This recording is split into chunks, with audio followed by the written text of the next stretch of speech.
National conference ने south Kashmir Pir Panjal में मियां अल्ताफ साहब को कैंडिडेट उतारा है अपनी पार्टी से। गुपकार अलायंस कहाँ गया? बढ़ गया। मैं इस नेशनल कॉन्फ्रेंस से पूछना चाहता हूं, मैं इस उमर अब्दुल्ला से पूछना चाहता हूं, मुझे पता है तेरे में ईगो बहुत है, बहुत ज्यादा घमंड है। तुझे पता है घमंड खुदा को पसंद नहीं है।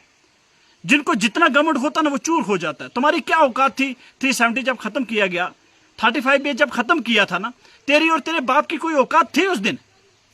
कैसे बंद किया था तुम्हें बीजेपी ने, आरएसएस ने कमरे के अंदर? और 2-3 महीने बाद जब निकला था तो इतनी इतनी बड़ी बड़ी दाढ़ी थी, हमने सोचा शायद दाढ़ी रखेगा, सुधरेगा, अल्लाह से माफी मांग के बाहर आया होगा। तीसरे दिन तूने दाढ़ी काट दी थी। मैं जेल में था, देख रहा था भाई, लोग पहले खुश हुए जी उमर अब्दुल्ला सुधर गया, दाढ़ी रख गया, लेकिन 3 दिन के बाद दाढ़ी काट गया। 370 के बाद सिर्फ तुमने पिकनिक की। क्या किया कश्मीर के लिए? कुछ किया नहीं किया ना। फिर तुम लोगों ने गुपकार अलायंस बनाया जिसमें महबूबा जी भी थी, सजाद लोन साहब भी थे। पहले तुमने सजाद लोन को किनारे किया, फिर तुमने बाकी छोटी छोटी पॉलिटिकल पार्टियां थी उनको किनारे किया, फिर तुम्हारी ही फैमिली के मुजफ्फर शाह साहब थे, उन्हीं को मैंडेट देते थे श्रीनगर से। कम से कम बोलता तो था बेचारा वो, उसको भी आपने साइड लाइन कर दिया। अब बची थी महबूबा जी, आपने उसको भी साइड लाइन कर दिया। और आपने सोचा क्या कि कश्मीर के जैसे आप मालिक हो ना, जागीरदार हो यार, आप कश्मीर के ना राजे हो ना, महाराजे हो ना, तुम्हारा ही हक है लूटने का, बर्बाद करने का।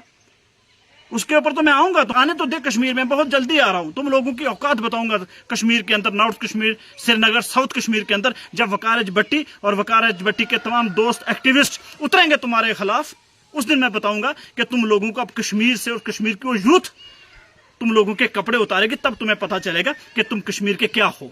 तुम्हारी असली औकात अब दिखाना जरूरी है। और मैं कश्मीरी नौजवानों को कहूंगा कि बात याद रखें, बीजेपी और नेशनल कॉन्फ्रेंस में आज के टाइम कोई फर्क नहीं है। बीजेपी नेशनल कॉन्फ्रेंस हो या अल्ताफ बहारी हो या आजाद हो या कोई भी हो, इन लोगों ने इस कश्मीर को बर्बाद किया है और कश्मीर की बर्बादी का हिसाब इन लोगों से लेंगे। और सबसे पहले इस उमर अब्दुल्ला से और इसके बाप फारूक अब्दुल्ला से। गुपकार अलायंस बनाकर ये बचाना चाहते थे ना कश्मीर को, 370 लाना चाहते थे। कहां लाया 370 तुम लोगों ने? चुनाव नहीं लड़ेंगे हम। लड़ रहे हो ना चुनाव तुम अब, वो भी गुपकार अलायंस को साइड करके अकेले अकेले लड़ रहे हो। कुर्सी के भूखे, सत्ता के भूखे, लूटने वाले चोर डकैत। बताते हैं, श्रीनगर आने तो दो इंशाल्लाह, ईद के बाद पूरी हमारी टीम उतरेगी कश्मीर, साउथ कश्मीर, नॉर्थ कश्मीर और श्रीनगर में। चाहे हम खुद लड़ें, चाहे हम किसी का भी सपोर्ट करेंगे, लेकिन एक ईमानदार को सपोर्ट करेंगे जिसने इस कश्मीर में कुर्बानी दी है। चाहे खुद उतरेंगे, लेकिन अब आपको हिसाब देना पड़ेगा। अब बताएंगे आपको।